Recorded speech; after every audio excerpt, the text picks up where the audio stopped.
So, piliin lang natin yung convert, guys. Ayan, and makaka-receive daw tayo ng 2,044.54 pesos. Ayan, so slide lang natin siya to convert like that. And nakikita nyo na BTC successfully converted. Tapos, meron ding kayong text message na marireceive na, ayun nga, na-convert na.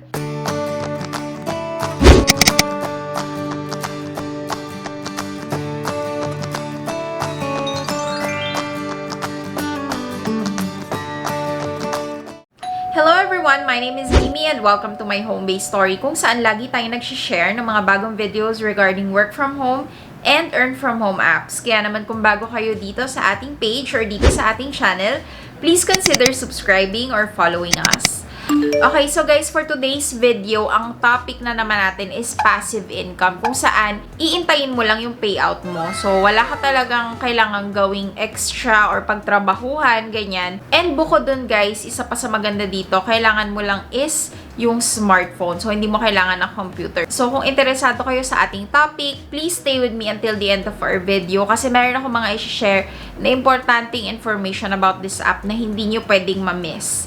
And bago tayo mag-move on sa ating main topic, I wanted to invite everyone to join me in upgrading ourselves this year through learning a new talent with Skillshare. Skillshare is an online learning community that offers membership with meaning. They have always been my go-to when it comes to freelancing classes. I especially like this class about freelancing for creatives where they share the whole process from building portfolios, pricing your work, and even managing your cash flow. Skillshare is also incredibly affordable compared to pricey in-person classes and workshops. Their annual subscription is only less than $10 per month.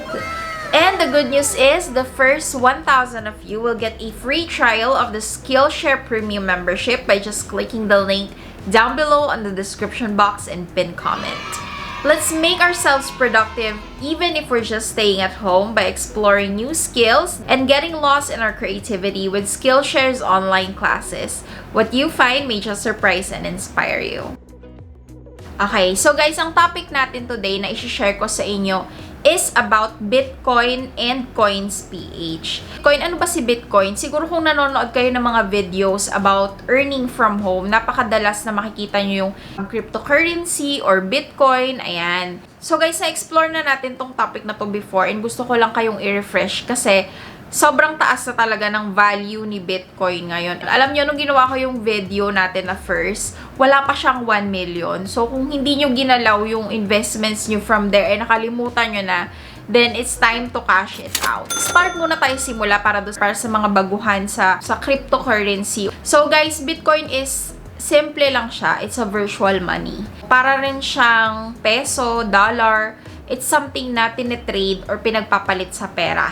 And para ma-explain ko sa inyo kung paano kumita sa Bitcoin, ang gagamitin nating app is si Coins PH. Si Coins PH kasi is beginner-friendly siya, guys. And siya yung pinakamadali na intindihin. Eventually, alam mo yun, kapag sanay na kayo sa Bitcoin, pwede na tayo mag-explore to more advanced apps or more advanced websites. But for now, let's keep it simple. Stay tayo kay Coins PH para maintindihan nyo kung paano nga ba tayo pwedeng kumita dito even with just a small amount of money. So, step by step natin, paano nga ba kumita dito, guys? Siyempre, gagawa ka ng account. So, madali lang naman, i-download mo yung app, gawa ka ng account, go through the verification process. Importante yan para secured yung account mo. Okay, and then, kapag secured na yung account, magka-cash in ka, okay? Kita nyo dito sa taas, meron dyang peso, BTC, ETH, XRP, ayan. Ito yung mga cash in options. Pwede kayong mag-cash in from Union Bank, Metro Bank, ayan. So, marami silang cash in option. Pwede nyo piliin. So, once na cash in nyo na siya, guys, i-convert nyo lang yan. Kita nyo tong menu. Pag click nyo yung all, meron dyang convert. Ayan. So, you're converting from, pipiliin nyo syempre, si peso to BTC. Tapos, kung magkano yung peso nyo. So, ito yung BTC wallet ko. Makikita nyo dyan na I have 0.0075826 na Bitcoin. Ayan, so equivalent niya guys is 2,044. Now, pag tiningnan nyo dito sa history ko, ininvest ko yan guys is noon pang January 4. So, ngayon is March 29 na. So, almost 3 months, tama. Yung value nitong 0.0075826 nung time na nag-convert ako nun is 1,200 pesos. So, ngayon, pag kinash out ko na tong Bitcoin na to, kumita na yung 1 to ko ng 800 pesos. So, that's how you earn. Ayan. So, guys, as low as 2 pesos, pwede na kayong mag-invest sa Bitcoin. Syempre, kailangan mo mag-invest. And fair warning, mag-invest lang kayo, guys, yung kaya nyo lang na mawala sa inyo. Because this is still, you know, a risky investment. Pag sinabing risky, may chance na pwedeng malugi.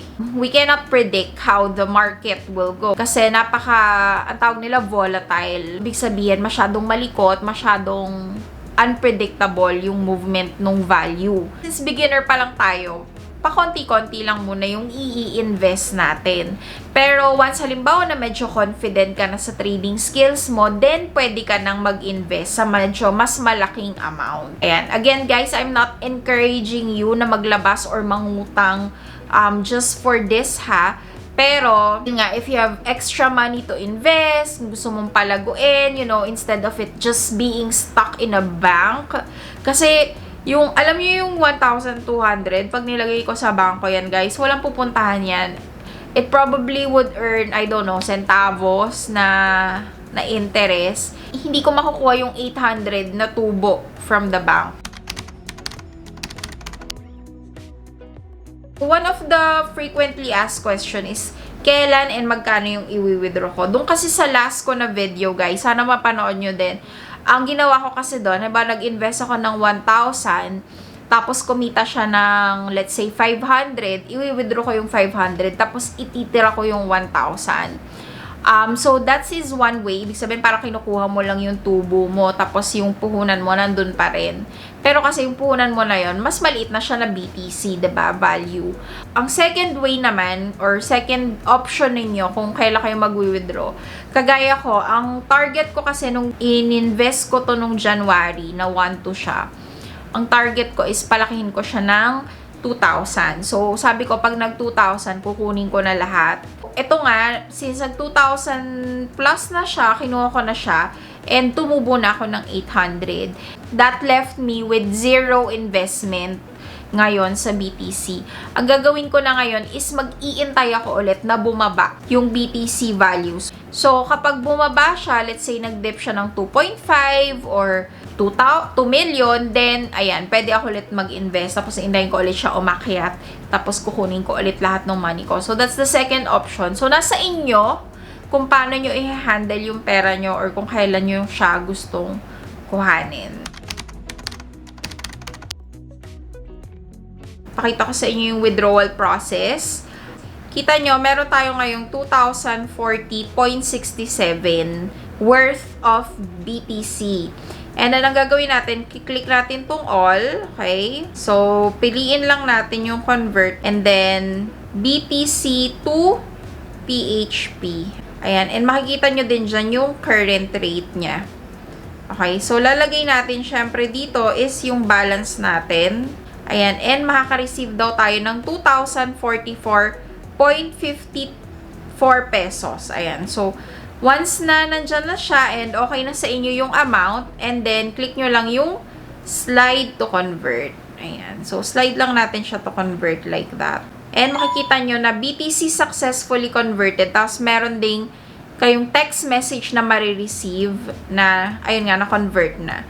So, back lang tayo, guys. And then, pag chinek nyo sa peso wallet nyo, papasok na dyan, guys, yung winidraw nyo na peso.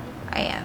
So, there you go, guys. Ayan yung 1,2 natin, kumita na siya ng, or naging 2,000 na siya after less than 3 months. Sana nakatulong tong video na to sa inyo. Kung halimbawa naka-curious kayo, ano ba tong crypto? Madalas ko makita sa YouTubers, tapos hindi ko maintindihan. Ayan. So, sana this video has helped you understand it.